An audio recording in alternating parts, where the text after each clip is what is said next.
for nearly 2 hours, ikhwa. And if you listen to it, if you can, where this, if you, what is going on, man? What's happening? It's not Allah said, or even me, I know about this argument, alhamdulillah, I study it, everything. Even me, I was thinking, what is the benefit of this kalam? Awam, because Speaker's Corner, majority of people are watching Speaker's Corner, they're not doctors, they're Awam al-Muslimin. I think, who's going to benefit from this speech? And I read one of the comments, I was lost. In the first 2 minutes, I got lost. I don't know what you were talking about. Subhanallah, it's true. Because that's not the kalam of the Anbiya wal Rasul. It should not be composed of parts. And he should be, and if it's, for example now, when he said God should be limitless, yeah, in his essence, meaning, yeah. The guy, we'll speak about it next week, inshallah. The guy said to him, is God a tree? Mohamed Hijab is that, but I'm not talking about God. But you're talking to atheists. I thought you're da'i. You're da'i. Yeah, are you da'i? That's good. Are you da'i ila Allah or are you da'i ila to who? He said, I'm talking to. So the guy said, okay, because why? If you say Allah limitless, because we say Allah is above his creation. Allah subhanahu wa ta'ala has a that, and no one knows the that of Allah subhanahu wa ta'ala and his name's attribute except Allah subhanahu wa ta'ala. So we stick to the Quran and the Sunnah. As for this tafalsuf, this nonsense about this kalam, this composed of parts and partless, spaceless, timeless, all of this kalam is not the kalam of Ahl Sunnah al-Jama'ah. And it's not the speech of the Salaf al-Salih. We describe Allah subhanahu wa ta'ala, the way he describes himself to according to Quran and the Sunnah, and the way of the Salaf, the speech of this. So the closing remarks. There's 5 in total.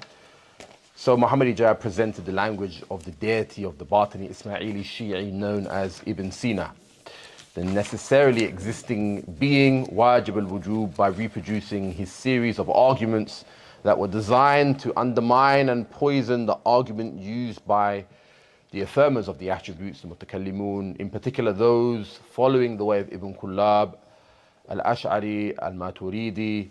This deity is immaterial, incorporeal, which is the slogan innovated into Islam by Jahm bin Safwan, that Allah is not jism, and which was used to deny all of the attributes. It is a deity that is not composed of parts, which is the argument used by the Mutafalsifa and the Mu'tazila to reject the attributes, and by the Ash'ari to reject the Sifat al-Khabariyah. Then he threw all of his innovation and misguidance upon the Quran, the speech of Allah, upon one of the great surahs of the Quran, Surah Al-Ikhlas, in which the reality of Tawheed is explained. Instead of the language of the Tawheed of the messengers, he explained it through the language of the Tawheed of the Jahmiyyah and the Mutafalsifa, from the misguided, wandering strayers. This same false, futile Tawheed which brought trials and turmoil to the Ummah. So my brothers and sisters, that when people say, why are you splitting the Ummah? Then no, may Allah bless you, that the reason the Ummah were divided because of Jahab ibn Safwan, because of Ibn Saba, because of the Khawarij before that. Ibn Saba as well, So the Ummah were divided because of Jahab ibn Safwan. And Wasim ibn Ata al-Ghazali as well. Ibn Sina as well, because bringing innovation, misguidance to the Ummah of Muhammad sallallahu alaihi wasallam, and the people start adapting those misguidance, claiming it's from the deen, and they start departing from the way of Al-Mustafa alayhi sallam. So in the reality, who is causing splitting? The people of innovation, misguidance. The people of Sunnah say, stick to the Quran, the Sunnah, and the way of the Salaf. They say, no, let us go back to the Aristotle and so on, even though they don't say it, but as their aqeedah they go back to. So we'll stop here, inshallah ta'ala. Barakallahu fiikum, my brothers and sisters. May Allah bless you all. And then we have another episode, inshallah ta'ala. And also I thought I'll bring this last fa'idah, al-fa'idatul akhirah, which was the dua of Imam Ahmed, rahimahullah ta'ala, fi sujudi. And I got this from Sheikh Saleh al-Sheikh, hafidhullah ta'ala.